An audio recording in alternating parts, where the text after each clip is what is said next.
OK，你要说从那车多，我瞧你多讲比较慢呢，我要这些，这个要菜，好像刚说贴罗了，慢呢比较邋遢，这一呀，我都就是的路这里呢，努能够一呢，我该应他都他心灵为这几起早，也都懂的。và yên lâu ổn định ở bây giờ một thằng mình chỉ cho có tính mình ở chỉ xí nó cũng yêu là biển mình chỉ cho bây giờ panelist cho mà nó giờ họ lựa bây ở ở nhà nó nó bây họ cũng tên là xí thà hồ Facebook thì YouTube cho nên share đó nữa okay so ổn định bây giờ make sure你 share bây giờ like cho nên giờ朋友có share đó họ bây giờ sẽ mong theo bảo tàu theo nó tàu hay tiệt đã chỉ chỉ họ bây giờ sẽ họ có bây tiệt ba chỉ có tàu okay so one day nào cũng要他做假设ở后头但是呢就路共和国 or freedom in 叫做 Madison Wisconsin 你到后头了参加比较半年menyuam 贴叫丁宁 LGBTQ 个了只张机给制造贴给造业你到我就后头呢差能够二熊那了一个比较半年menyuam 贴比较丁宁 LGBTQ mua kỹ yêu pin thêm mua kỹ và họ xí lúa một tổ nhà tận đây từ khi ở nó yan tài ni ha từ executive director tổ tinh nu tổ lu công họ hùa transforming generation nhớ cho họ Saint Paul Minnesota nu cứ ya ít từ tham mạo cho ban được kỹ nhau xian chập lợ tổ cha cổ chi sông nó lợ 我呢到八要半年梦贴要动菜 LGBTQ 我就在给起早，搞了天么路宁个些，到ที่边呢要很让，你到了我就好了，了车贴八跟半年梦贴要动菜 LGBTQ 我就在给起早，都差个向那了。chỉ ta linh đạo sư nữ tông mỗi nữ都需合拉车铁打的有精灵梦铁 Asia 还有的家铁他这几期以班的要对名头精灵梦只早半年铁面鸟也有用你家搞要对名呢铁起末了，记得头刚那要 Laura 我好了，那参加半年梦贴个丁丁 LGBTQ，个人么在给那个好好，贴在给了靠有都听就搞不了熊那了。伊也正经，我 Laura 我要来教些啥，个人是讲的，诶，下来有我的家贴起靠到被在给起早后被精灵梦呢，个被保害的被人才这些么弄黑贴。anh chị trong món nó biết sợ đời là thả cho biết từ viên dầu cái yến thọ ô tô ta xin ninh lợ vì vậy linh lâu mà lúc xưa lì hìa chỉ cho thiếtตัวcái yến hậu và linhตัวcái yến ninh hậu sẽ cho bọn nữ mua bỏตัวcái yến cho nên hậu sẽ cho cô thay tàu em mua cho đồ Facebook thiết YouTube đồ cho linh cho tụ hồng tiết tế bỏ ý tại xin nó bây giờ bỏ thiên nó đầu linh thua thiên lìa hay tiền vì ya cái những chỉ là ít bao nhiêu rong em nữ thiên lì đầu tua so anh đây nó cũng sẽ cho cái số là thà mình chỉ cứ những bỏ được cái số cái những ô hậu lử dan đầu lúc xong nó là e cũng sẽ có là bia tôi sợ đó cho tới giờ ở bên đâu bỏ ná được có cho cái bao thiết thầu có cỡ lò thầu bao nhiêu mong cho xia cho vì cho cái chỉ cho nó rồi những cái những bị bỏ ra chỉ sự okay, thank you 谢谢我中了没有感受吧古鸟好隆重 Madison Wisconsin 古一直我做好了把蒙北省真的给去做好北京人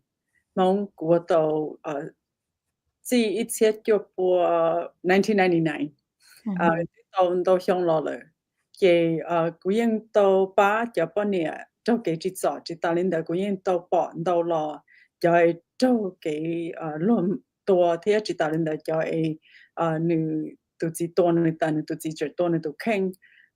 我就後來呢到啲有冇能夠知曉呢佢幫到到落嚟我哋要發啲名詞都問題呢 cú mà cú chỉ cho không là sai YouTube thế cú chỉ cho không sai TikTokแต่ชีในยังเป้าให้เตียดัชนียก็ใครแค่ซื้อเจยอดเตียก็เจอมองเทียก็ดัชนีมัวมอง YouTube นั่นจะนี่ยังเติเทียมัว TikTok จะนี่เติว่ากูเจ๊งหังตอนยอซื้อกูใช้คอยวิดีโอเนี่ยปีคือเทียปีกว่าจะกูใช้แต่ยอดดัชนีนะจะกูที่ปล่อยเตียว่าจะตัวจีนมองเราจะมัวตุนใส่นตัว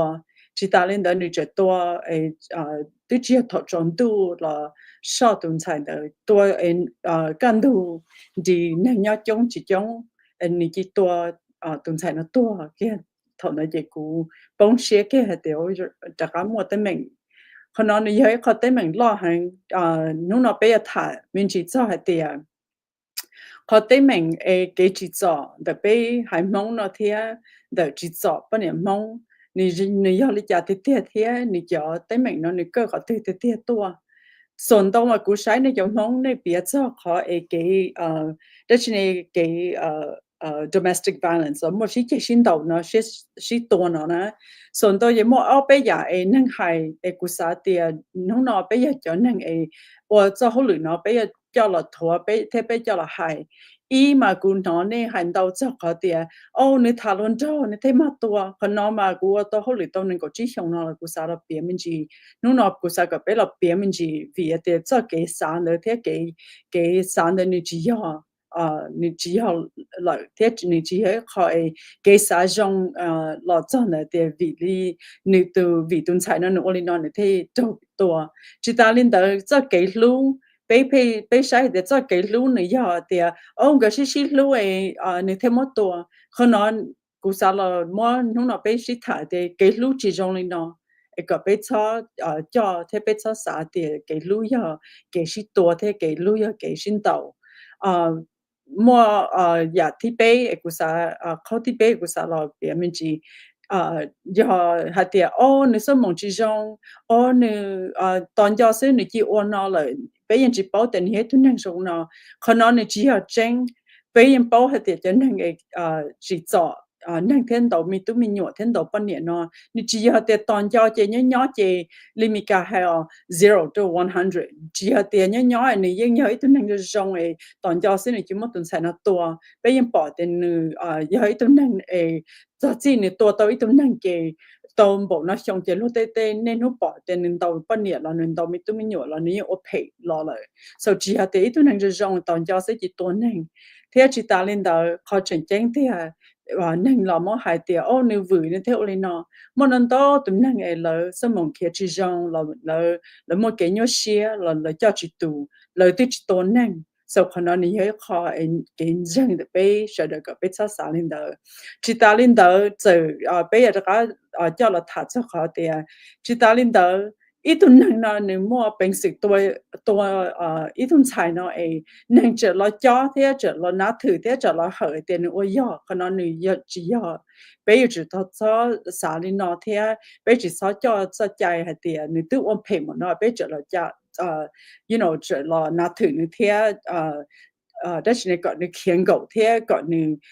giờ tự do còn nó chỉ hay khó cái dòng hàng sau cú sa tiệp bên một lần đó giờ bây giờ cả là thả thế khó chân chính chấp là khó trả cú chỉ có hay cú sa có bây cho là hay tiệp mỗi thứ này nó你多动菜那大，你就莫死落空杯，我个杯蒸，我个杯菜，一个杯怎么莫动菜那白的，可能有一度炒菜老很别的，你去打理那你多动菜那大，你就莫死落加的空动菜那，都多了就落加的空热热的，但是不他动菜那要他人的他人就莫多，可能你只要一个给认证就俾只要做俾人才是做俾蒙蛋头这种呢，so 古capture 这个落下面只那都俾，侬俾就那就落下，vì lý do俾係古啥嘅俾就係呢晒嘅我就俾係就落下，就係俾就那俾就好累，俾到我都能夠嘅向那來，誒俾就落邊面只咯呢。Yeah,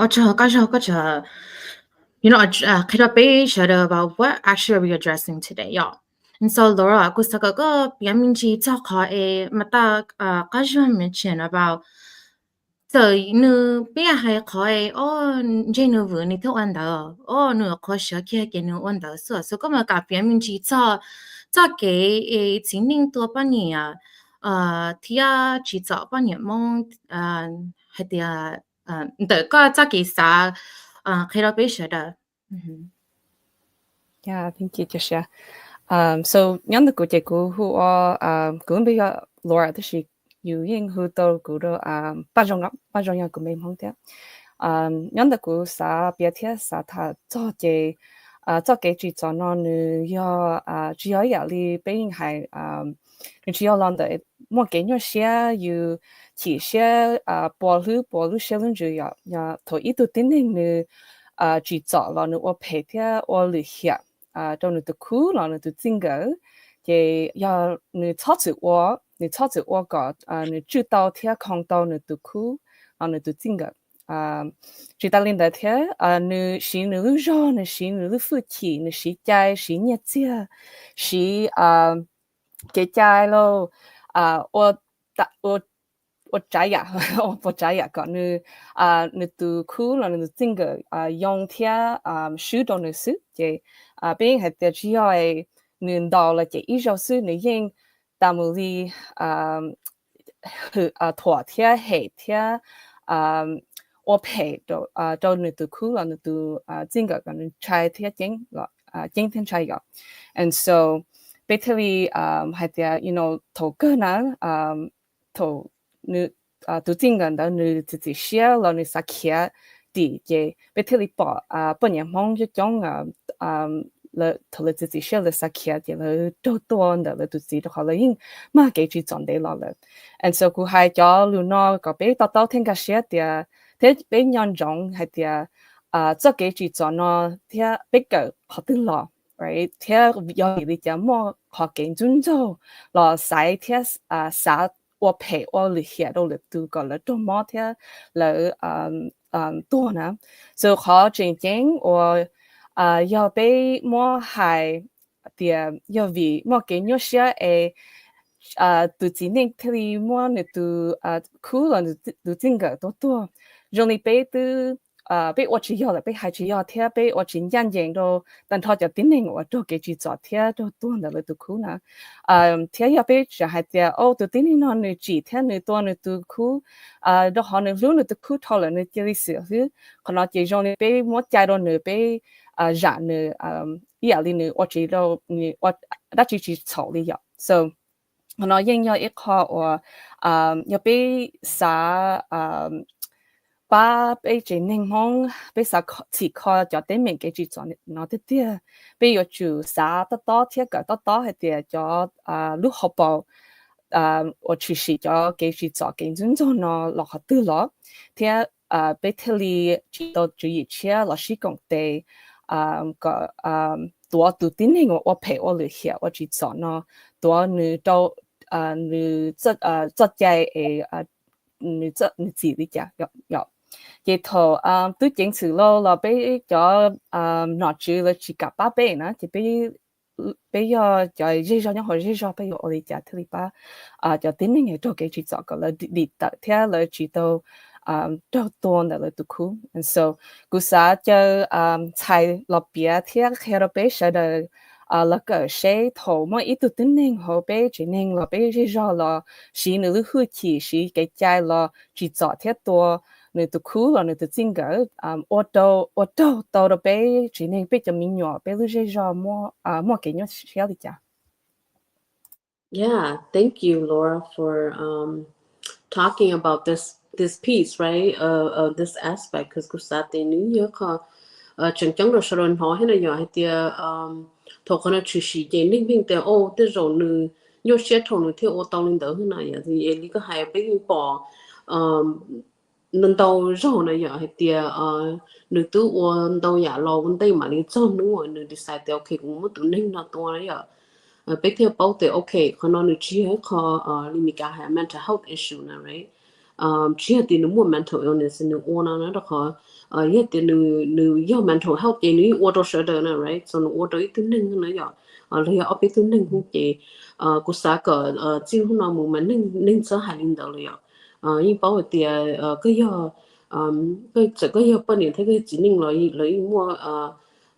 certain ways này giờ thì là có ưu cho này giờ so cũng thế cho bây giờ cái là chân cái ưu đi chả mà ưu bao nhiêu là chân cái ưu giờ ưu chỉ nên là chân cái ưu giờ này giờ cú sa khó cú sa thà cho nó nói chẳng chẳng nó cũng thế giờ cũng biết chỉ ta là thằng này ba chọn gì cho hay giờ because I might miss some things right thế tiểu của có perspective tôi nói bỏ đã cho hay share here but what I notice is that ít khó cũng bỏ nó giờ nên thầu lỗ bỏ nó nè rồi lỡ sai rồi giờ tụi nên được cái tấm bằng nó giờ lỡ chỉ muốn sáng là tiểu giờ cho bé chỉ muốn sửa đời nó giờ sau cú sa cái bé bỏ khăn đời tiểu khăn nó thầu nó chỉ gì đấy nhưng giờ tận cho bé cái issue or really America has a public health issue everybody is impacted right khó thầu cũng bỏ cái video đó nó khó cú sa kiểu đây mà giờ tiểu oh my god tụi chữ nó ta làm đó nó forever right nếu nhau ta là nên lý xã cho hơn nữa tam lý nên lý impact thì nó nhỏ thế lý yêu trường cho nó hơn nữa lý từ ít nên to xiên nó thế từ nên to to nó nè so Lucy how I told her this that oh I'm gonna go and mua được to đó nếu chỉ xã cho tên nữa right and that whole community cho nên nhau ít buôn gì nữa nó nói bao tiền hơn nữa chỉ xí nó sau đó chỉ tao luôn nó right and so can nói impact everybody and so chỉ là cannot happen between all couple hun ke younger khata meng hun so ku sa ka people bought their only impact everybody ning chai ta ni na te jo po whole social media po whole Facebook right everybody ning chai ta he you po ni mo yin sa te wo chai tụi nó là chỉ muốn nụ tua you know linh đầu nó nhỏ linh nụ từ trở worst chat tiền nụ trở pay chat chứ nó mà right chứ mà you trở hơn đâu tiền cả một thắc thế tiền lử tiền gì you là ổn định là nhỏ họ chọn bao nhiêu hôm nữa mà every time it happens it's almost like nụ từ chỉ do năng này chỉ một tổ kiến đó này là cái gì hay tổ kiến in broad daylight don't everybody born ấy you bao nhiêu một cái you start there oh my god我家楼梯摸被人才多领导了要，so 运气不啥很难，so 因为我这人才个嘛的 ，Oh my God，我都不认摸诶，我不 safe 了要，第一点我 decide 的，这时候可能去 work 了，不我不有任何 relationship 了要，so that's I think really important for us to see that right, and I think that it's easy, you know, to not it's easy to brush it aside, right? 但是并不的是把这 impact 了的。ít hơn gì của xã thà cho giờ cho mình nhớ giờ ấy là từ bỏ nên đấy là để lỡ nhiệt đâu chỉ cho lấy trà hay là chịu lấy trà theo ô tô lớn trà hay ô tô lớn cho cái cỡ nó giờ thì cú ấy thứ tú cú chỉ cho lấy trà ô cú chỉ cho lấy non chơi cú tôi cho lấy no cú ấy thường xài cú nhiệt cú nhiệt cho lấy trà theo cú nhiệt bố tụi mình nộp lấy no cú theo cú nhiệt chỉ đi nó giờ này tụi mình đấy uống đấy cú nhiệt chỉ theo cú ấy thường xài chơi cú tao uống lên tới here right còn nói họ bé chỉ mong bé chỉ xài vô này thế bé chỉ xài cái lỡ xài thì còn nói họ cái lỡ chủ cho lên tới này so cú bỏ nó còn tới thì ok bé giờ chủ tao thả cho tên tới here bé thì chỉ tao cho họ cái này giờ cái cho nhiều nó là cho bỏ hết cho xài thì ô cũng nên chúng muốn cái đó họ cú hết thường xài cú chủ cái lên tới là giờ thì cú này thì cú chỉ dùng mà thì cú chơi thì cú chỉ cũng nên chỉ chúng muốn cái nó thế họ Thao ấy, đây là thực sự nó cho trâu chỉ cho cha chỉ hết cho mình nhiều này giờ tôi hỏi là chỉ muốn nhiệt thiết chỉ nhận được 8,000个了đó là rõ này giờ so nên hôm nào bên chỗ 8cho nên cho mình nhiều là nhiệt thiết là chỉ多呢呀，只么年多呢呀，因为这把了这里路呢，因跑的了这给都是老么家，他了这给找你老么家呢呀，你说不啥个叫你这边城市了，有的这些你跑的了你啥子的呀，都 OK，比如住屋里家这里靠到被这里碰了呀，他一靠从这个啥他们是怎么，个都弄们呢呀。cho lúa là thả chân的，cái những nó cũng bỏ đầu tiền nên chỉ trong các sẽ có tấm bằng的 domestic violence này rồi là những tiền cái chỉ chọn là ít thứ nên nó được khó trong này cũng bỏ mà sau đó ít mà là tiền là chỉ多chỉ muốn tranh từ chỉ多tụi nhẹ rồi bên bảo linh đó tất nhiên mà họ mà cũng bỏ đầu tiền thổ lộc biển nó rồi là biển mà lên thiệt cho reason thì ô nó tao ô li nó theo liu li nó này rồi tiêu nó chỉ tu ninh trong em theo lý mà đi nó ta chỉ mà bây giờ cho hơi nó bên bỏ tàu tiền ít tu ninh nó nữa tu khéo bên trong nữa mà đi nó giờ lý sa gì cho thế nữa mà đi ít cho chỉ là chỉ đi giờ lý cái những chỉ đi nó so ninh bên tới ông nó tu mua nó phải lo nó giờ it takes a couple times you know chỉ tiền ta chỉ nói nó kia cái gì ta nó như mỗi chân ninh tới là kia gì ta hay mà chỉ mà you know, it's important to know that thế cho là biết chân là tiền nó trong này nó biết cho cái những biết cái story trong chỉ make sense là nhỏ what we know is that thầu cái tàu tụ cảm mau PTSD nữa nè nó tới một cái chỉ trò nó cái tàu tụ cảm mau PTSD nữa nè thế giờ cái biết nó nhiều chỉ make sense là nhiều chỉ trợ lý lý cho cái này giờ hay tiêu ô tô bi lý nó chỉ hỗn độn đau lý nó chỉ sầu lý nó này giờ trong cái tụi ninh nữa thứ chạy thế được lúc thứ sáu chỉ tao này giờ chỉ tụi nó cái là sáu chỉ she's not gonna be able to remember every detail right because tụi nó try to survive and so cứ sao cái ninh bỏ không đấy này giờ thế cho ninh chỉ cái chỉ cho nó lấy tụi sẽ rồi lúc ninh thế lấy sao cho là cho xe hết này rồi so a lot of people nó bỏ đi lỡ để tụi ninh được chọn nó đó là mà cái gì mà yêu chủ sao cho để như vì cha thế là cho khán thử đấy để nhiều tuổi nữa tụi không này rồi thế mà họ chỉ tranh số này so cũng sao cái bé bảo thế ok thủ tư mà cái chỉ cho thế domestic violence cái ít tụi ninh cho đi cha nữa so that when you see it nên chỉ mua họ thì question her credibility now right and so thế cũng nói nên từ ô cho chỉ nên ô tua cho bọn này nó mà từ nhỏ lỡ nhiều xe thế lỡ vừa thế liễu li nó này vậy đó là họ chân mà hết cho the one on receiving end right cho victim ấy hết cho chỉ cho thế hết cho develop cho cái cái món này nó cho PTSD hết cho anxiety hết li nó thế cơ tiền lỡ tôi mua chân đầu lỡ tôi chỉ tua nữa nè right and so I think it's a very important perspective for us to be able to you know look at it from that way and so cũng sao thì muốn đâu giờ biết chỉ bảo nên sao có biết sự cú sẽ cho hay là giờ khát mình nó here chế cái cỡ thế giờ so that biết thì bảo sĩ ba thế có biết chỉ nên muốn nó nữa thì một cái sẽ thế biết thì vạn mình này giờ so cũng thứ hai năm đầu here mà cũng sao mà open up share other people you know if you have anything you want to add or you know I think Jean you might have some really important perspective for us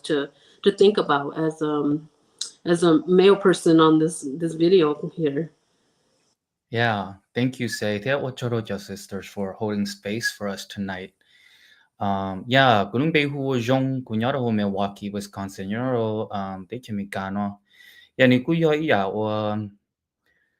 tu share the ma. Tu share te pe to lo show online no lo tha cho ka te ming no. Thế tu share to cái những thế nữ chế ninh và nữ cho share cũng to một số vì là nữ cho cái chuyện chân chính thế bây giờ mà bây giờ bỏ thôi thì còn nói ít khó chỉnh chính hình đó bây giờ ninh mongแต่是cũng một chân lý cho sister cũng tao hay là thế hay thì có thể mình nói chỉ khó thơ sâu sự bây bỏ thằng tao rồi là họ bây giờ ninh mong ít phá một đâu ít phá là bây giờ bỏ thì mua khó ở bên nhà không cho share bình sĩ đầu cho nè làm được cho cái chính chân chính này vậy cái lúa của xã thả cho đó bây giờ không nói về của xã thả cho the concept of patriarchy so lo lu patriarchy nó mà lu ăn kiaแต่是ยังไม่เปรี้ยวlu mong nó chỉนี่นี่ใช้ตัวให้เดียcho cái chínhให้เดียสิ่งหนึ่งที่จะตู้มันนงกีตัวจนใช้นะchỉ một cho cái chính đó là phim chùa là chỉ cái trái thì ở cái cho đó bị hai nên mong okay so that's what patriarchy is lo lu patriarchy cái concept nó màใช้ตัวนี้đó có concept nó mà thôi bị thả bị ở bị cho họ lừa nó bị thả thì bị sau là tự chủ yếu đó bị có community bị hai nên mong mà cũng mới ít cho cũng bỏ tàu hay tiệt lấy cũng chính chính hay tiệt nó muốn chính họ mới ít cho là cũng bỏ tàu thì nó những muốn chính okay nhưng bỏ tàu thì ok bị họ biết có community cho túi thì cho chính nên cũng bị muốn sai lo rồi chân sai thế chỉ ta lên đầu sư cũng mua có concept của misogyny nó thế misogyny nó mà hiện lu anh kỳ thếแต่是muốn sai ở lu mong là cái giờ cho cái dung trong lần đó cho cái dung bên nhà mà我的chỉ我教你读bên nhà mà okay and so it's a very sensitive conversation cũng họ online thế là mỗi ít cho mà là cũng hay để họ biết có community biết có culture mà chỉ mua patriarchy chỉ mua misogyny cho hai tia hồ bé hồn hai ninh mông nó mua đó có những cụ thua bé hai ninh mông nó thiệt thì có chính tia mà there is a distinction nếu mua ít con là bé mua bé có mông culture đó nhưng mà chỉ cái trái ở trong câu thiệt beautiful about bé có community nó thì on one side we have the culture of patriarchy nó okay so patriarchy mà nên chỉ nhớ đâu bỏ tàu hai tiệm một chính hồ bé hai ninh mông xưa là different communities xưa là hai ninh là những mua theo okay chỉ biết bỏ tàu để còn nói ý à or facilitate theo encourages the violence towards your niệm hong that let's say shaping shit thâu cho I'll give you an example hồ bé hai ninh mông mà thầu ít thùng xài là mua yuav gì đó là mua ổn định đó chỉ biết mua là sai là chỉ biết tụng ninh na yo so that's a very tangible example hoặc者tu na giờ là mua ổn định là mua yuav là tu cool là tu bao nhiêu là chỉ biết tụng ninh na chỉ dùng cái biết mua biết tụng xài sai dùng cái là chỉ mua nông kỳ thế biết mua chỉ tu sai lo cho na on the extreme side còn mà I think largely có cũng hay mà biết mong agree biết bỏ taoแต่ on the extreme side màยิ่งมั่วจบthe acts of patriarchy or be bought in our community too that like for example the itu chính không muốn tiền để giàu này cái phần đầu bên không bỏ tao thì đồng chơi nếu chỉ làแต่是đồng chơi nếu啥cho nên lúc nên tôi giả tận đây nếu muốn tiền để giàu sưแต่是ตัวitu pun ni nếu bỏ tao tiền nếu lúc nên đó nếu tôi chỉ muốn chỉ tao là nếu cô sa để ông chơi nhiều chính đó nên tụi sinh nhỏ nếu muốn chơi luôn nên chia nó chỉ bé cũng mua khó thì ok chơi tụi bọn nó dừng xe rồi nên tụi sinh là nếu chỉ chia on the extreme side chỉ chúng mua chỉ nên thế chỉ cái tí thế bé hay nên muốn thì mua cho chạy tua tụi bọn nó bỏ chơi nó thế à so I want to raise that concern that like patriarchy thiệt misogyny họ biết họ community mà nu uoli nó nè nu chịu xí li nó đâu biết họ community nè okay thà cho kia cái những thọ họ case mà bên bảo địa và những lâu này tự chỉ những người quan nhiều lâu này giàu okay nếu đi mua này loแต่是同等嘛如果你biết họ community nu cho sở thầu ấy ít tu chính nên uo họ thầu ít tu bao nhiêu họ xã cho lúc nên toàn different hiện nay là change direction of new có relationship thêm marriage nó chỉ bé bỏ bé mua sai hay là new dính xía and I know that cụ bảo hay là you know again nhưng mà ít trong họ bé có community hay là bên trong mình từ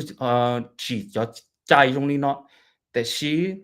投資nên cũng多些做半年做些别个好了，还做 online 的，只有 online 是整 in person 的，到这个 everywhere 的，还得有因我做起落路起多有多半年，比如讲听到有有多能了，也可能要以后别做啥个都通，我还能蒙的 OK， 打起的要打做在的点。做ใจตัวจี要重要我做ใจ被做摸了说的要做ใจ OK 也กูถาลีนอซื้อกูมาลี要กู摸ได้จริง the sister 三字母了กูมาลีเนี่ยมาลี字母的是กูหาลีนอ for now ซื้อNo, that's great. Trong我个这了别名几天，我真今天嘛，过到那的北嘛北做了因北做好了，就北了海这种那是，但是要海这里咕噜些年，它海这里咕噜些啥什么古因起行，就好的北我就好了，能等到无那凶呢，而且保只多呢。chỉ ta lên đó nên nu hai tiệt cái gì thầu mi tụi mình nhớ sầu mi mấy sư từ hai tiệt chỉ chia liễu lên nó ít tuần này tuần này cái nó này nên chỉ mua chân này mua xí là hai tiệt hai rong đâu nữa nè tu và yên lâu nó nè của hai gia khá nè họ bên mong cái trái có tàu luôn bên lâu nó vì lý trả cho họ có nữ chế nên họ có là mong luôn bên lâu nó có cú sa tiền xin nó muốn ní họ có một số lo ít họ vậy cú sa tiền mong có luôn bên đó các bảo là lý trả nó của nó đó nếu luôn bên này cho các mong cho là bảo bên sao mong tìm bên lâu lên nữa rồi vì lý trả cho họ thì có mong là tụi năng to có chỉ chia có cho chỉ rong chọn bây lâu nó mà bây giờ tao thì bây mà honor bây thêm more có tao cũng hay nói đó này cũng mà cũng chỉ cho sáng này chọn mong YouTube但是cũng sai thì này cho này chỉ做还录mong sao bây thế này chỉ做là别差lo như mua但是cho họ thì cho nó bây giờ họ lựa thế cho nó như cho bây này nó sao cho chỉ bây thế lo tao là hay rồi này họ chân chân chấp rồi chỉ họ ở cũng chỉ chấp rồi ít tuần năng nó này tư sự mà tua này tuần năng thế tua tuần xài nó nè anh ấy chỉ mua xí lo hay đó họ sao tung chùa thế lo hay đó họ social media nó hay tiệt chỉ những mua ít tuần năng là ta nửa luôn đằng nữa giờ nên đó chỉ nếu mua sẽ được tua bát chế chỉ hay dễ rồi có dễ dàng xài có nửa chế nên xài mua nửa bát thế này bỏ tuần năng nó chỉ này chỉ hay đó nửa thế chỉ này chỉ bao trăm mua nửa chỉ mua phụ là hay lên đó thế nào để qua đó này thì nửa thế cũng thế rồi như sĩ thông thế chỉ ta lên đó khỏi cũng nên chỉ bao cũng ta chỉ khỏi cũng chỉ nhẹ chấp lại chỉ giờ cũng tuần nô giờ cũng chẳng năng là có giấy tuần năng lâu khỏi cái những khỏi đó chỉ này đắn năng mà tao cũng mất xe hàng tao năng够chỉ xong nó cho hồi nó cũng tuần chân chạy thì bây giờ tới mình cái chỉ cho bao nhiêu mong thế cái chỉ cho mình tu mình nhớ thế cái chỉ cho bây lúc năng nè tôi cho là hay thì nên giờ tới mình nó nên phải một cáiตัวเขาได้เหมือนไอ้ต่อnew intertwine เนี่ยตอนทอจะไปจ่อเขาหรือนั่นเราเขาก็ยังรู้นั่งเนาะที่ก็ยังเขาได้นั่นเจตอนทอจะได้เหมือนไอ้ไปตื้อนั่นใช้ไปตื้อในนุ่มบ้าแต่ไปยกคอนะนี่จีเราโชว์อีไปอีเปิลเนาะเราก็ยังรู้นั่งอีตุนใช้ก็ยังเนาะนี่ให้ตุนใช้มอนี่ให้ตุนใช้หลดลัวไอ้ตัวกัวเนาะที่มูติมเราเต้มูฐานนึงchỉ chăm muaอยู่ที่ตัวนั่งเราจะมุถ่ายตัวตัวกบไปกบล้อหยงเนาะchỉ ta lên đóก็ต้องมาปนเนี่ยก็จะมาอยู่ในเยาวเท่จะเต้นแม่งเนาะจะเต้นแม่งเขาไปมองลุ้นนั่งเดี๋ยวไปตัวหายตัวโตหยงเนาะchỉชอบว่าเรายังchỉ mua cái种โตchỉ ta lên đóเขากูเนี่ยนู่นเนาะจะปนเนี่ย只能หายแล้วเนี่ยหาย只要了เนี่ยว่ากูฉีดเสียหังนี่มุถ่ายลงโตเนี่ยนี่ว่าลินอนเนี่ยตอนนี้เขามาตัวน่ะก็บอกว่าที่จะ给草谈论到他半年他adultery 了แต่อยู่มุมดังตัวตัวนั้นนะอย่าแต่รู้จีอย่าจะ给ตัวนะเจ๊ก็บอกแต่不知ตัวนั้นเขาไปเจนนั่งแต่ไปเจอตัวมุล the punishment for adultery is not death okay so กูให้ในตรงนี้จะนับว่ากูชี้ให้ที่ตาลินได้ให้จันทร์นี่จะมีตัวมีหนัวหนึ่งมัดตัวก็บอกว่าแต่ตุ้มใช้นั้นหนึ่ง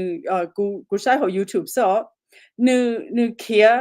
นึจะก็มัวหัวนึตัวมีหนัวนึเท่ามาตัวก็บอกว่าแต่ต่อไปหาแต่ไปอยากก็ยังน่ะไปยังเป้าขอนึอยากวิลิจ่าก็สามูก็เขียดีชัวก็ตัวจะมีหนัวอีตัวนึงน่ะสุดมากอยากตัวนึงจะมีตัวมีหนัวตัวนึงตัวปนเนี่ยเนาะไปจิตสมนึงบ่ไปจิตสมนึงใจไปจิตสอหาแต่ก็กะจิเขียนน่ะก็กะจิโอลินอน่ะก็สิรอเขา YouTube ไปรอเปียก็ลุ้นนั่งซะรอเปียได้ชิน่ะก็บ่ได้กูติจิเป้านึงจะนึลุ้นนั่งจะ detail ซะนึลุ้นนั่งกูติเป้าแต่นี่ให้ตุนั่งจ่อปืนนึรู้จิปืนจ่อเลยจ้าน่ะก็บ่เป้าวิลิจ้าตัวขอแต่จะนั่งตัวนั่งน่ะจะดีจ่อนี่ขอจิปืนตรงเลยจ้านะสอคนนี้cho nó mà giới cho concept theo idea rồi cũng sao có bé mất cho là sao cho rong giờ tên lần thứ 我炒了只有那度奴有那度家路有那度 brother 有那度都了只炒没成啊他只炒还得哦我要了因顺到被人保的你我只要但是被人保呢他被人晒呢他被人的ตีcáiยังรู้นึงcáiยังที่ตัวเลยเนาะคนเรามา炒嘅ใจร้อง只炒还一种子了呢我就感觉古啥还要被浪子都个还的community 并是的他的可能嘛调查要地个人你窝里你这里头多可能กู要อี呀ว่าคุณหอหรือแต่ถามมากูจีย่อเนาะกูคุณหอเอาไปกูตัวออนไลน์ถ่ายเดียที่เอาตีนึงมูถ่ายลองเท่าเดียนึงสินึงตัวจีจะเนี่ยด่าเจนึงด่าเจตีนึงเดียวเจนึงที่ลิตัวแต่สิขอจริงเดียขอกูปะตาขอกูตะก้าหายมาจงกูรีมัว double standards นะอย่าตัวเป๊ะตัวเจสินึงได้แต่จุดจำปนเนี่ยนะขอไอเดียให้กูยินหอไปตัวเตียนเตียงเชเขาลูมิการนั่นมาเลยเป็นมงว่าเลยไอเดียล่อลูสแกมเนาะเดี๋ยวก็ยิ่งสแกมนี่ดูสินี่ตัวตัวนั่นนะแต่สิย有别啥都多的别啥个轻轻嘛，后个安尼路宁嘛，你肚子你肚子都摸一路宁多呐，都摸你老呐，OK， so ขอ scan เนาะจะเช่ๆตัว scan ทนได้เดียว OK เทียจิตาลิงเดี๋ยวสิหนูตัวมัวจะมีหนัวเทียถนนซอลิงเนี่ยซอเชียนะหนู scan หนูจะมีหนัวเทีย OK หนูเช่ตัวจะมีหนัวชิมัวลิงเนี่ยแต่อย่าเนาะ it's a scam 比如講要去躲，假如話要做這些都要讀書的要讀半年係的要假如的要錄要打死 ，OK，and so ขอเป็นห้องพึ่งที่係的 OK，要為你冇談論到，誒你真係做多你要讀 scan 你讀字นะ嘛，我就被唔好被是只說佢投資你唔好讀我天啊 ，OK，誒我哋感受到係啊。以後啲個 adultery 那嘛，啲個嘅談論到啲有冇我攞零錢那嘛，攞自己啊攞自多，但是我家被蒙被騙一時多作債係啲被我作債多一度半年都我整些都你都知，可能係以後轉眼鏡啊，OK，所以就係難知道。thế chỉ ta lên đây nêm lòng này cho YouTube nữa hay sao mà tu chỉ năng nó là nếu là bịa tiếp liền suy có thể bảo tên người khó chịu bự lên chả nào ô cụ tới chỉ tông đầu cụ tin vô bịa nữa sao ô cụ tới chỉ tông lên nó cụ yên cho rong cụ tin vô tờ đó nữa sao ít tu năng hay lù lên nó ấy chả nên cho sai tàu nè khó nói khó thì cụ hay mà cụ sao thì nên chia tu năng hay lù sư tôi chỉ chia tôi chỉ chân chân hay lù li hay tôi chỉ nói thử lần từ chỉ ta lên đó yêu chờ phòng thế chờ đó chỉ này ở cái lớp tây dây cho chân ta thế chỉ ta lên đó vấn đề cổ nông nữa nếu mà tuần sai nó to nè nếu tôi try to mà tuần sai nó to vấn đề cổ nông nữa nè cụ tin nó Facebook chơi giao thế chỉ giao là quan giác khác cái thì nếu những try to kill tuần sai nó chắc chắn to tuần sai nó chỉ những try to kill tuần sai nó to lử lo là nè còn nó mà nên chỉ you know nobody even has to tell us anything còn nó những bảo thì có thể có chăng so yeah cụ tụi thế chỉ ta lên đó để cho mình tụi mình nhọn á lần từ lưu thế lần từ cho mình nhọn đó đó chỉ này coin đó lần từ chỉ cho mình nhọn đó muốn đó trên giờ này ta giờ chỉ là chỉ lần đó này ta giờ chỉ nhỏ vì lý cha bây giờ bỏ tôn đâu giàu lò rồi thì cho cái chai cái món cái chai nữa thì mua cho một đôi tụi chị cho nó nhỏ giờ thì cho mình nhọn đó ít chỉ tôn đó tụi chị nó cho nó nhỏ nữa chỉ cho là mua dừa lên đó cho mình nhọn nó mới mê nó chỉ mà mò nó chỉ bao thế tại sao chị yêu chỉ tôi là sai what is the best thing for these children the last thing cũng hay chứ mà mỗi số này hay nữa cũng mà cũng sao thì I know cũng sẽ sai the thing is that cũng sai thì mỗi lần đó có levels of responsibility có responsibility nó yêu có thì đó chỉ mỗi lần đó tu accountable and responsible bây giờ cho khăn rồi the tu năng cái tua cái dạng đó bây giờ ở đây là chia lũ chỉ cho nữ nữ lũ chỉ ở đó chỉ ta lên what is the accountability for him có đó mà cũng đó cũng tu khăn mà chơi tận lúa là chơi lên từ mà thiệt nữ但是可以估係啲被控制到女的可能也都能力都多能力，但是呢被這咗，佢被嘅教被嘅散了呢，可能被就靠到呢，到估係攞到呢，又係啲個有一種能，個啲有一種能報答，個啲有一種能教，個你努力係好 Facebook 係 TikTok，個一種能教呢個就能呢。個就係好都能啦，睇個就係拿ถือ都能啦，睇個就係 honor，睇個就係 defend 都能啦，即係 you should be held accountable。可能要佢哋個要做到，比如做到乜個就係係，vì lý do đó họ có contribute cho unhealthy behaviors nó họ bị luôn nè. Có những thứ này, có những thứ này chơi xả nè, có phải là hay thì, nó uli nó thế mà tôi nè, hiểu hay lu, hiểu cho rong. Còn nó như thế có accountability của xã hội cho bây giờ cho mong thì bây giờ cái trái nó như chỉ rong bây giờ tôi muốn bảo chế. Oh, yeah. Someone said, "Iha question is there. How are Hmong people here responsible for something that happened in Laos?" thì đất này bây giờ Hmong mình cả nóจะbây họ responsible họ luôn Hmong họ responsible nó thì từ họ tới mình nó nên cái tiền lo tế vàจะnên impact bây giờ thì bây responsible chứ vì thì tụ cổ nó nên Hmong mình cả number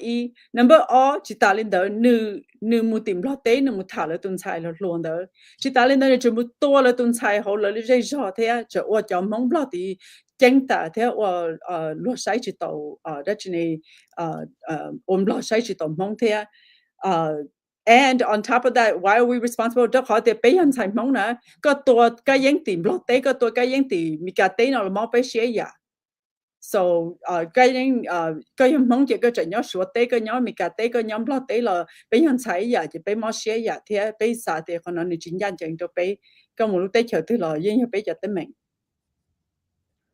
mà thế cũng chỉ có đồ có đồ hay cái gì có thể how is Hmong Americans responsible for có thể mình nó how do we connect and relate to this well ít có mà được bây giờ chỉ nên Hmong mà bây giờ mua cho nhau sát thì nó cũng encourage cái họ violence nó directly with cái những cái case kia họ encourage nó mà sai đâu thì you cái chỉ tua bỏ chơi you know okay bây mua cho Hmong mi cả nhau sát thì nó chỉ nên Hmong mi cả nhau sát thì nó cũng hài khẩn đầu thì chứ nhưng mà li sau cái cho thì họ hài nó chỉ nên encourage đâu trong nên trong đâu tụ cũng tua tàu là tụ khu thì là tụ bao nhiêu tàu thì whether that's in the US here they can mi cả nó or they can block okay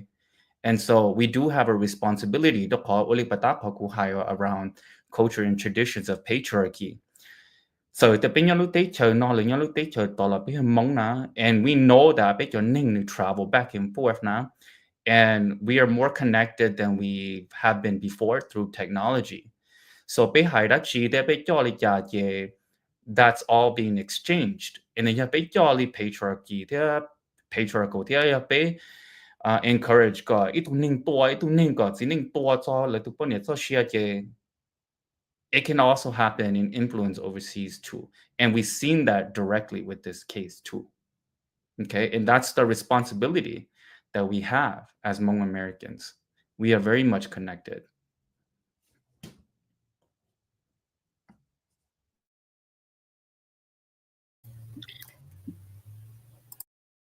thế cái sản gì họ hay cho họ responsibility nó bây giờ mong mình cả chỉ bây more privilege okay li chạy cho lu mong chỉ bây là tua nhỏ rồi lu tới chấm mua và mình bây giờ một cần đó bây giờ ở hà nội thì bây một cái cứ như cứ chia rồi thì chỉ ta lên đó nó có ít họ và chính hành động bây giờ bây ở cho hư nó là hay cho tế mình nó lùm hông thế nào nó họ bây cho cái cỡ nó cho họ cái xã ấy bây xã cái này tao thêm nhân trọng cho tế mình nó chỉ bây xã cái bây cho mình nhỏ thế cho bên nhà hông nhỏ bờ tế thay tế là chỉnh hay lùm hông thế tao hông gọi là bao thế là cỡ thế nào so that is also another responsibility is we have all of these resources, we had all these privileges to also really ensure that not only do we teach Yeah,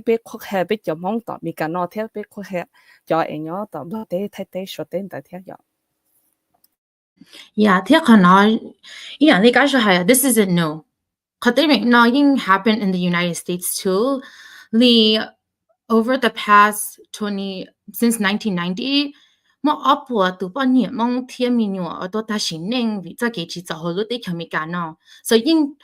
nhưng cho bây giờ đó na and so cho bây giờ cho才嘛到我不好问人哦只有个找老师 it doesn't impact me but we have young girls watching this video so cái những đó ta xin nên你个you're 29 years old you know and so it is our responsibility. It impacts all of us. And so yeah, thank you for y'all sharing. Go sharing because I think accountability is that being bought in everybody lia 该应还该应，托该应的是被 chỉ thua tụi mình tua nè và yên nè biết chỉ thua nữa biết chỉ liền nữa thế xin nhớ tụi ấy ô chầu rồi nè ấy có biết sợ rồi cho cá lần chia sẻ ở cho biết thua biết cho thua biết chọn菜thở了就自己去做贴到一种人做你贴都是你呢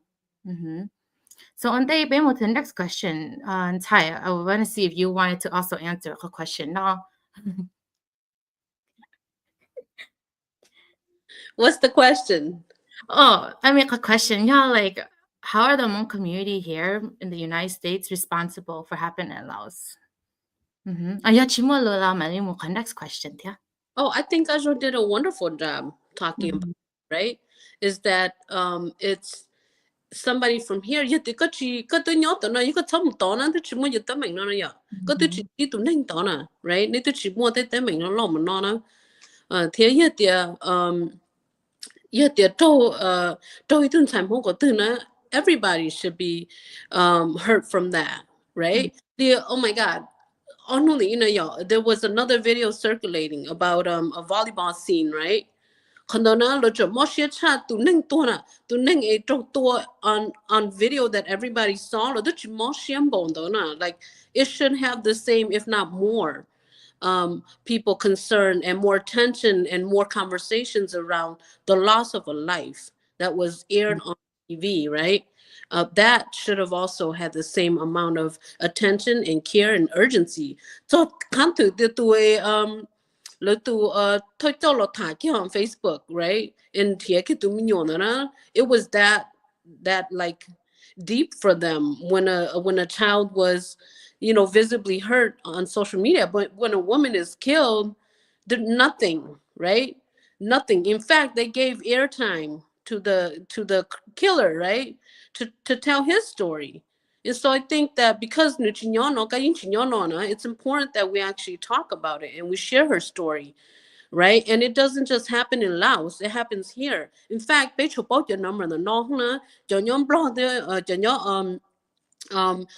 Laos, we don't know the statistics, especially since a lot of Hmong people live up in the hills. So we don't actually know the numbers of people, women, right? I think about the lens of the missing and murdered indigenous women, that movement in the US, that is us over there, right? Right? And so yeah, we should care about it. And how is it that to this question right here, right? About people saying chukataming, right? That is precisely the problem. Is that you think, oh, it's not us, let's just watch that. Oh, did you see how she died? Oh, did you see what he did? I wonder who videotaped it, right? No, you should be just as concerned and just as hurt and do something about it. And I bet you, we're probably going to be related to one of those parties,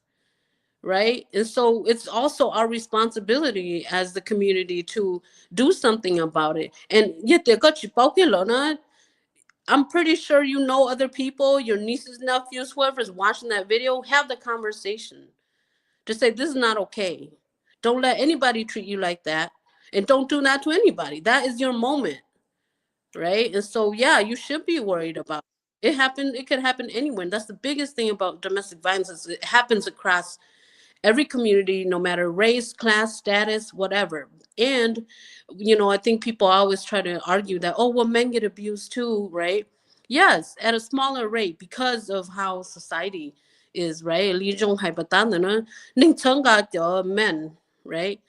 I heard somebody the other day was like, yeah, they go say you to put it shit, they go to talk with your taking down, right? That is the patriarchy right there. That's how much power men have, in that your right, to be like, yeah, right? That is the patriarchy. It's not about the lineage. Forget that. It's about the power, right? Indifference that happens and how that power gets moved and supported in a specific way. That then to this response over here about the impact, yeah, that is exactly the impact of patriarchy, right? And I see that this Zion here has been responding. I would love to have a conversation with you because you do have a lot of, important conversations and questions that I think that our community would benefit from hearing our responses from, right? And so that's what I would say to what you offered, Jessia. But I know there's a lot of other things that we could talk about, a lot of other perspectives and intersecting pieces. And so Kumalia, the thing that I wanted to add is good side na go za ho no to nang go chi hyong na go ha go the no no yo go tun sai ta shi ta ki yo go tu nya nang ki yo go nia ta ki yo go tu aunt vì lý cha cho họ thì it impacts everybody so còn nó này họ thì ở cái chỉ học của nó đang ở nhà của kỹ nè có kỹ đó họ thì nó nào mà có sai để có tụ ya tụ trộn gì đó cho họ thì ởตัวก็tụ nhá但是大家有個tụ sai了麼多 it's just the way that 古人保了哩喏去打哩的個保係啲麼 YouTube 啲麼 TikTok นะ俾啲保係啲都能多能喏你啥哩家你啲多都能喏那樣 so 佢俾要做到麼佢 case 喏叫落狗呢 ý họ bây giờ là cỡ chỉ họ tiền thầu ý mà bây chỉ mua YouTube bây chỉ mua access cho TikTok li nói bây chỉ bỏ nữa bây ý tụi năng tôi tụi năng tại trên này tôi này tụi khinh chỉ bây chỉ bảo tiền này họ đã năng gì cả chỉ ta lên đây này tôi tụi năng tại trên này nếu mà cơ tầng qua là chỉ bây chỉ nó này họ đã năng lại tại khi tụi của đó nè is his name của tụi của nó cơ bảo tiền này chỉ ôi ít họ bị giữ là đâu khi bị dây dao thế ạ, nếu khi bị lý cha, nếu là biết cho vì lý cha này tua tuần sai nó, nếu là biết cho thì nếu chỉ cho tuần sai nó不知道了，nếu là biết cho thì nếu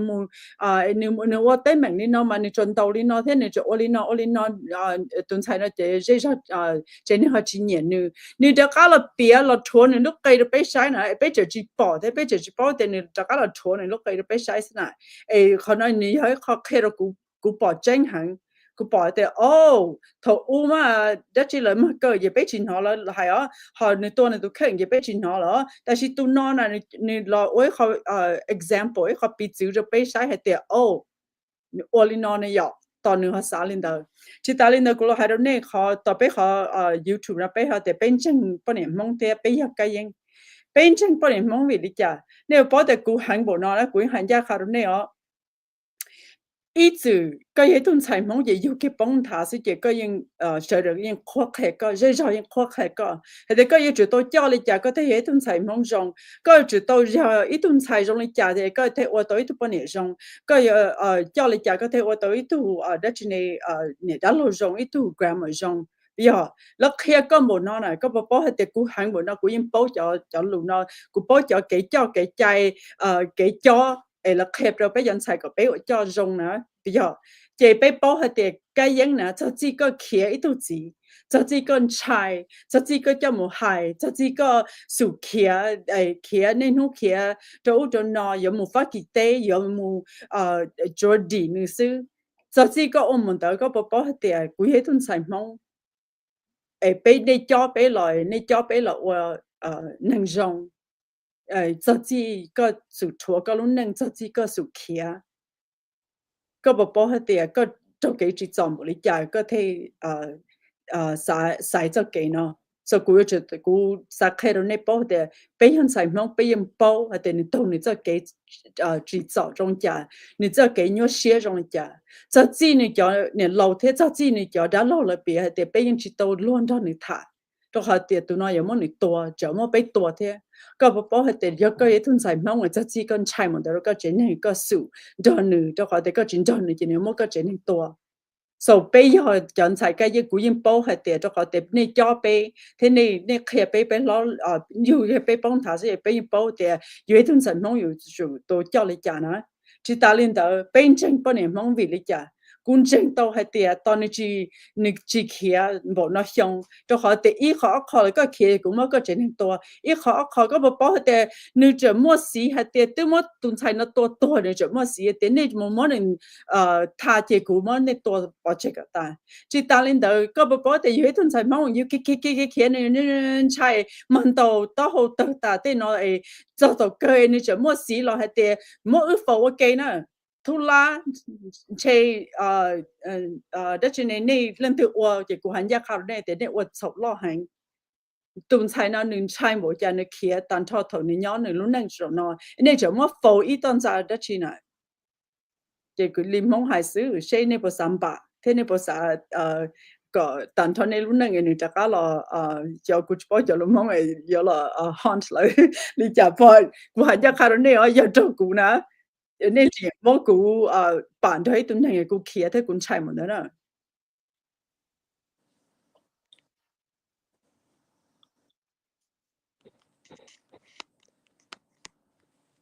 Yeah, bên mỗi cho questions cái cũng nhìn cho bé ở mỗi thứ này hay thì ở nhà bao nhiêu mong bị sai cho chính nên陪你nói cho自己去做ở nhà了họ去sai chính nên cái trong những gì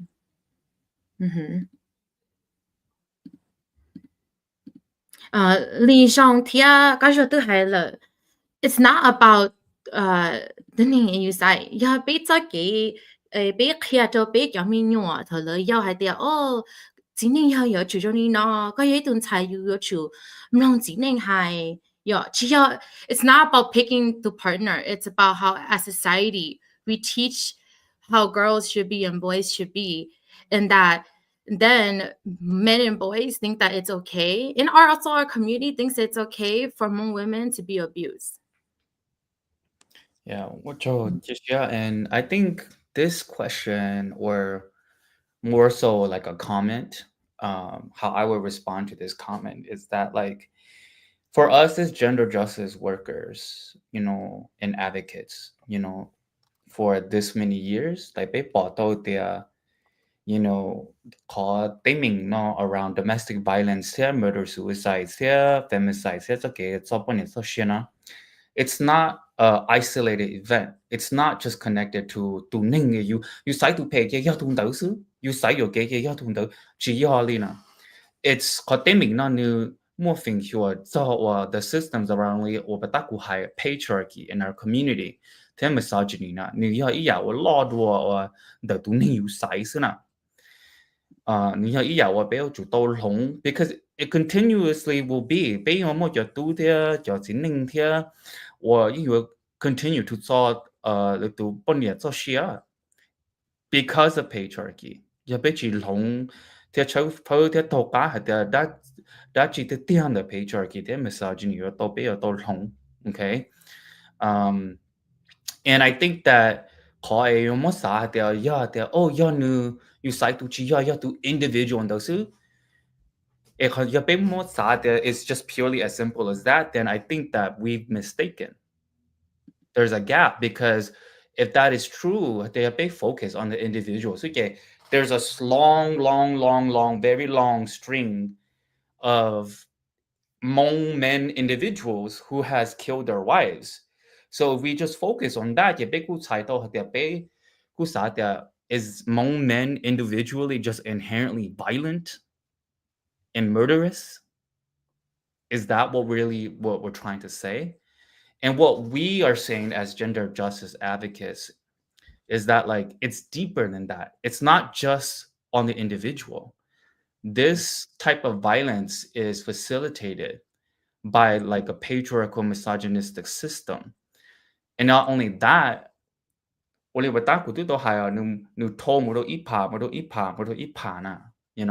seen it intergenerationally,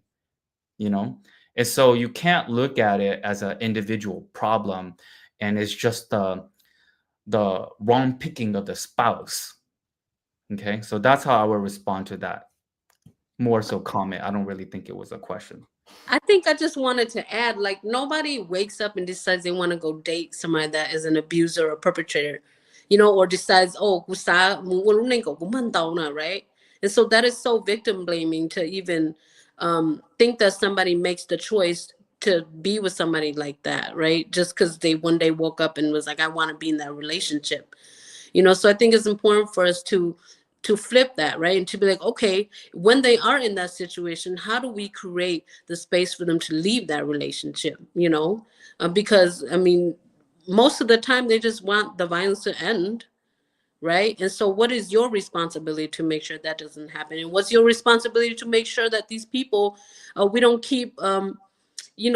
building up people who use violence as a solution, right? And so address this guy right here, because he's obviously showing the world that I could kill a woman and be free and nothing happens to me,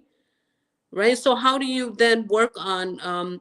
teaching healthier coping skills and teaching other ways of dealing with conflict and allowing people to leave relationships when it's not good and don't contribute to the victim blaming? And so everybody has a role, a part in this, right? So I wanted to just leave that there. I think that's right. So I think we all should share about new solution, not a quick solution. Ni chỉ hay tiền taki ye be call to be cho cái cho cái chạy nó ya. So nu ya be a long ye be it's gonna take a long time. That she more things that we could do right away. Bisa thì có yung đầu tư lần sai là lưu ý có more opportunity say dùng cái cho tu chân sai là more cho online. Chỉ ta lên để bây giờ hay tiền chỉ nên mong pay ta tu, cứ bây giờ bảo lên đó nè,但是要的么都 pay， 有知道么可能叫我和彼此的可能也 pay 了，只要的你都我 pay 了，这做你只能梦是人那只that's 呢allow that to happen， 那只那土的可能 it's okay， 就可能只能梦，的古都开嘛古啥的，不要考虑家呀，一后天那土你就蹲菜梦贴着咪都咪鸟你这要 gay 你这要 queer 你这要理解了，你这都拿土了一呀，路的呀。chỉ ta lên đó là cho tôi là tuần sai đó là do lý cái tuần sai thế do lý do cái tuần mùa thế do cái chế nên do cho tôi care cho chỉ ta lên đó do cho tôi care cho tu bây giờ tu thế bây giờ chỉ nên mong để thầu lợi ô rong nào thử thế khó lợi thầu lợi ô pay do cho tôi hay lợi chỉ họ để ô pay ô rong nên nào thử tàn thọ họ bên này mong là thế chẳng sai mong quen cho nên để cái lúc năng chuyển chén cái hệ tụi năng chơi cho chơi xã giới tụi năng rong bây giờ sai mong ý chữ cũng mà cũng chỉ mong chấp lời ta sự của hành chắc là này thì bây giờ mới cho cái trái rồi rong này bây này yêu bây lò này ý chữ cho tụi bây rồi rong bây giờ chơi xã bây giờ chơi hải lù khó này tôi chỉ là bây giờ chơi thử là xã thì khó nó chỉ là yêu cho tôi khó so nên những mong những tụ tổ ít cho mình nhọ tuân sai chân chế thì chỉ sẽ hành so do cái hệ tuân sai của hai đứa có thể cái hệ tuân năng chuyển biến cái hệ tuân năng bên nào thử cái hệ tuân năng chân chế thì you deserve a good life, you deserve a healthy life. Nhờ tiền lên từ có thả tô lên từ là chỉ lúc có là ô pay đó có là là cho tiền yêu cho tôi nhóc khó cái lúc nâng để qua đó có tiền lúc nâng nó nên để kia tờ thiết kế ba thiết kế mù lúc nâng chia có mù ấy tu ấy đâu gì là ấy tu yêu nhỏ yêu ít lần sẽ là chỉ khi lần từ lúc xưa yêu nhỏ yêu rong cha nên không thấy tôi nâng mỗi yêu tua mỗi yêu đầu so cụ hà lý nói rồi sự Yeah, cũng chỉ ở bên là lúc đó khó đó cái số around this question around like your only cha thế li long tao, and I agree with cái số that it's not going to be something that your long tao overnight, but we do have to be proactive. Bây giờ chủ tao thế tiệt thì bây giờ chúng bắt share khó thế tiệt thế khó cụ hay nó mà cụ sẽ hay specifically nhân gia đó bây giờ cái team Hmong này bây giờ brothers cho chính ninh Hmong thế cho tu nào. Ima, we have to really stop encouraging the patriarchal system and misogyny. Okay? Bây giờ chủ tàu lòng cho cái xã hội địa bao nhiêu thì chẳng phải chỉ muốn nông nghiệp đi cho tu thế cho chính mình. We have to really change that. Where do we start? We start with our own lives. Okay? Start in the day mà. You cho mua, you chỉ, you linh chỉ sai, lo đồ you linh niệm. You cho mua, you cho mua, sai kỳ đồ you cho cứ tị. Okay? And then có you stop encouraging the misogynic beliefs mà. chế cho cái chúng bọn nè thì thua bọn nè chỉ hành được cho cái thả lo dễ vô sĩ sư là thả từ tia là những mua thì cho anh giúp bọn nè là những mua thì cái bây giờ chỉ tôi cho chế tên nó tôi gọi it facilitates the violence and encourages the violence and then the all step up to actually discourage the ongoing and the existing violence that's happening. Okay. And I think Gupa Ho your comments had there to I think to Sister Cindy had there, what can we tangibly do during a violent situation? And from what we've learned as victims advocates, there is no one single blueprint to safety. Okay. Because every situation has its different nuances. But what I would say, what we've learned is that you have to be able to talk to trusted people. Okay. And when we actually do see the violence that's happening, or like we have to actually raise the concern, raise the issue, more okay. One day or New York, okay. And think of a plan. Your law show okay to your shala your ba okay. Like we actually have to be proactive and do that. One day you okay. And then lastly, especially for because it's like we have to be super conscious of what is Hmong culture and what is patriarchal culture. Okay. Cho chay từ ya Hmong cho cái chay mà bé tua thì bé xấu thì sống cao,但是要还得你要做chay或一途只能từ这里还得要做chay比赛，我估摸做chay多半年，那么bé做xấu cho chay trong lên nó nè, cho nó chỉ là Hmong cái chay từ tiền nè. 但是你要 patriarchal 在我被就只能被是指了，还摸了多的错还得要蒙得给在被这里摸就给在那 okay we have to be conscious of this okay and we have to be vulnerable ที่被就多个真นะ的 okay 后边个 community ยิ่ง摸就宁ที่被就个地ยิ่ง叫里那被要都龙可能 okay so กูหาย里那是 in terms of like what we should be doing. Okay. Thank you. Okay, so bây giờ là sau, bây giờ sau của share ít cái resources, ít cái công cụ, bây giờ công cụ bây giờ là họ là họ tí cho mình cái nó, còn ní giờ là bảo hay tia, ya yêu ní cái ba, ní thiệt cái ba, yêu cho ra cái gì cho, là ya yêu bảo ít thứ vinh giáo, ít thứ phong yêu, ít thứ chính trị, và ní cái ba, đi cho cái gì cho nhẹ, là mua cái nhau xia là, nhưng mua cái ba, hồ Wisconsin nó cái bây giờ mà còn hòn tàu hồ bây giờ là nó đã xí lúc ấy cũng sa point out cho bây giờ là có một family strengthening helpline nó nói là lúc còn hồ ấy cleaning up lúc xong mong cho linh cho tụ hồ lúc đấy mình cả yêu cho cái chỉ cho là mà cái người xí sản ra ít nên thả cái yêu hữu tàu tụ sa tông tàu hồ Minnesota cái mua lúc còn hồ transforming generation là nhớ hồ St. Paul Minnesota hồ California cái một champion AFL lúc còn hồ và mua vĩnh châu mông nhớ hồ Sacramento, Merced, thế Fresno là công ty là ba年mông nhớ hồ California, so要有做这个去做，莫给我写了的去湖北，并包就好了呢，并成呢。你被害嘛大别个睇我嘅，并成半年梦，并要改变嘅个，并要种下啲啊，并样才梦，贴半年梦，再学英文弄嘅。So, cho ni sẽ được tôi cũng bị cho mà nó nữa. Bye everyone.